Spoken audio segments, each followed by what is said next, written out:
ఇప్పుడు factory direct products నేరుగా మీ ఇంటికే ఖచ్చితమైన క్వాలిటీతో పాటు 30 to 50% తగ్గింపు 350కి పైగా నిత్యావసర వస్తువులను హోల్సేల్ ధరల్లో పొందండి. mavenSpeak.com లో షాపింగ్ చేయండి. మీ డబ్బులను ఆదా చేసుకోండి. జగన్మోహన్ రెడ్డి సభకు రాకపోవడాన్ని కూటమి నేతలే కాదు సార్, షర్మిల కూడా ఎద్దేవా చేస్తూ ఉన్నారు. చాలా లెటర్ కూడా రీసెంట్గా రాశారు, మీరు అసెంబ్లీకి వెళ్ళకపోతే రిజైన్ చేసేయండి, ఉపయోగం ఏంటి అని చెప్పేసి. సో షర్మిల ఒక లాజిక్ చెప్తూ ఉన్నారు సార్, మేము కాంగ్రెస్ పార్టీ చాలా స్థానాల్లో పోటీ చేసాం, కానీ ఒక్క స్థానంలో కూడా గెలవలేకపోయాం.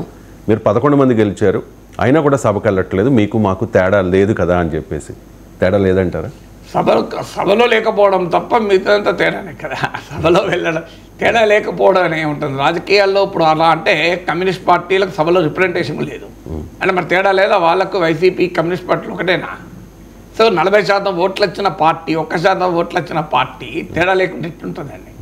సో సభకు రావడము రాకపోవడం అనే ఆధారంగా రాజకీయ పార్టీల స్టేటస్ గుర్తించారు కదా. ఇప్పుడు సభకు రావడం అలా అయితే చాలామంది సభ్యులు సభకు వచ్చి కూడా మాట్లాడరు. అది మన వాళ్ళ సభలో లేని వాళ్ళతో వాళ్ళు ఈక్వల్ అవుతారా?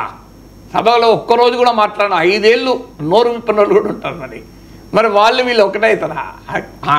షర్మిల ఏంటంటే జగన్మోహన్ రెడ్డికి తాను ప్రత్యామ్నాయం. అందుకే మీరు ఆ ఫైట్ మొత్తం చంద్రబాబు నాయుడు పైన, కూటమి పైన కాదు, ఆ ఫైట్ మొత్తం జగన్మోహన్ రెడ్డి పైన. ఎందుకు అంటే అందులో వ్యక్తిగతమైన డైమెన్షన్ ఉంది, ఆస్తుల పంచాయతీ ఉంది, తర్వాత రాజకీయ వారసత్వం కొరకు కూడా పంచాయతీ ఉంది.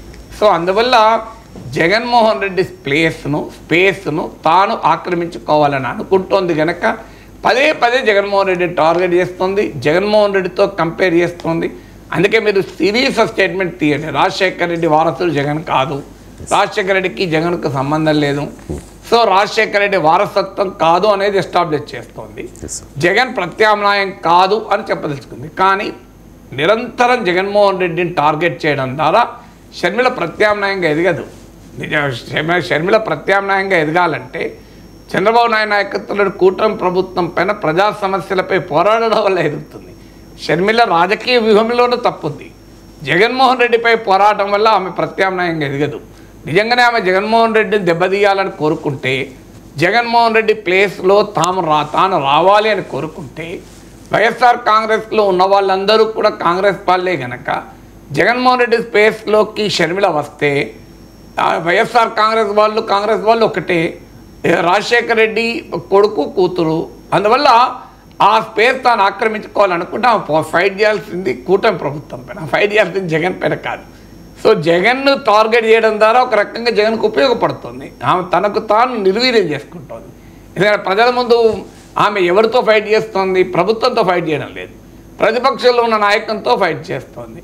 సో అందువల్ల ఆ కంపారిజన్ వల్ల ఆమె పొలిటికల్గా బెనిఫిట్ అయ్యేదేమీ లేదు, మీడియాలో వార్తలు రావడానికి పనికొస్తుంది. జగన్మోహన్ రెడ్డి రాజకీయంగా కూడా దెబ్బతీయాలనుకున్నా జగన్మోహన్ రెడ్డి ఉన్న అపోజిషన్ స్పేస్లోకి ఆమె రావాలి.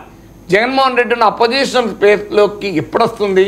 ప్రభుత్వం పైన ఫైట్ చేయడం వల్ల వస్తుంది. ఇప్పుడు మీకు ఆంధ్రప్రదేశ్ తెలంగాణ రాజకీయాల్లో చూడండి, ఒక దశలో బీజేపీ మీకు దుబ్బాక, జిహెచ్ఎంసీ, హుజరాబాద్ ఎన్నికల సమయంలో అపోజిషన్ స్పేస్లోకి వచ్చింది. ఎట్లా వచ్చింది? కాంగ్రెస్ని తిడుతూ రాలే, బీఆర్ఎస్ పైన పోరాడుతూ వచ్చింది.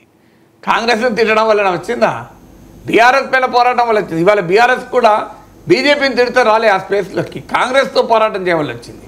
అందువల్ల ఎప్పుడు కూడా నువ్వు ప్రభుత్వం పైన పోరాడితే అపోజిషన్ స్పేస్లోకి వస్తావు తప్ప ప్రతిపక్షంలో ఉన్న వ్యక్తితో పర్సనల్ తగాదాల వల్ల, వ్యక్తిగత ఆస్తి తగాదాల వల్ల, కుటుంబ తగాదాల వల్ల పోరాడితే అపోజిషన్ స్పేస్లోకి ఎట్లా వస్తారు?